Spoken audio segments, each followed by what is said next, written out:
World health organisation ने रविवार को चेतावनी दी कि गजा में कुपोषण के आंकड़े चिंताजनक स्तर पर पहुंच चुके हैं। WHO ने कहा कि राहत सामग्री को जानबूझकर रोका जा रहा है, यानी यहां तक राहत सामग्री को पहुंचने ही नहीं दिया जा रहा है।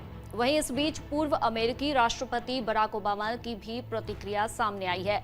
ओबामा ने गजा में बढ़ते मानवीय संकट पर गंभीर चिंता जताते हुए एक्स पर लिखा, गजा में हो रही भूखमरी को तुरंत रोका जाना चाहिए। उन्होंने कहा, ये किसी भी तरह से स्वीकार्य नहीं है कि निर्दोष लोग केवल भोजन और पानी की कमी से अपनी जान गंवाएं। ओबामा ने आगे लिखा, गजा संकट का स्थायी समाधान तभी संभव है जब सभी बंधकों की वापसी हो और इजरायल की सैन्य कार्रवाई रुके। लेकिन फिलहाल तत्काल जरूरत इस बात की है कि निर्दोष लोगों की जान बचाने के लिए कदम उठाए जाए। उन्होंने ये भी कहा कि राहत सामग्री को गजा के लोगों तक पहुंचने दिया जाना चाहिए। बता दें, गजा में कुपोषण से मौत के जो आंकड़े सामने आए हैं वो दिल को झकझोरने वाले हैं। आंकड़ों के मुताबिक इस साल दर्ज 74 कुपोषण से मौतों में से 63 मौतें केवल जुलाई में हुई है, जिनमें 5 साल से कम उम्र के 24 बच्चे, 5 साल से अधिक उम्र का एक बच्चा और 38 युवा शामिल हैं।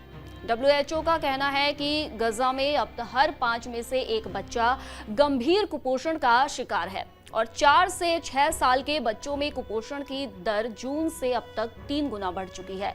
गजा के हालात पर फूड एक्सपर्ट्स महीनों से अकाल का खतरा जता रहे हैं। यहाँ 2 मिलियन से ज्यादा आबादी पर इजरायल ने सहायता सामग्री की सप्लाई सीमित कर दी है, यह हवाला देते हुए कि हमास इस सामग्री का इस्तेमाल अपने फायदे के लिए करता है।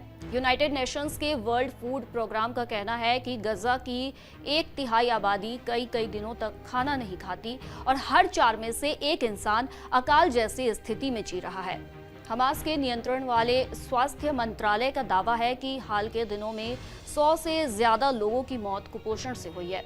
वहीं सैकड़ों लोग उस समय मारे गए जब वो इजरायल और अमेरिका समर्थित गजा ह्यूमैनिटेरियन फाउंडेशन की ओर से चलाए जा रहे डिस्ट्रीब्यूशन सेंटर से खाना लेने की कोशिश कर रहे थे। बढ़ती वैश्विक आलोचना और भूखमरी की गंभीर स्थिति को देखते हुए इजरायली सेना ने रविवार को गजा के 3 घनी आबादी वाले इलाकों में हर दिन 10 घंटे के सीमित युद्ध विराम की घोषणा की।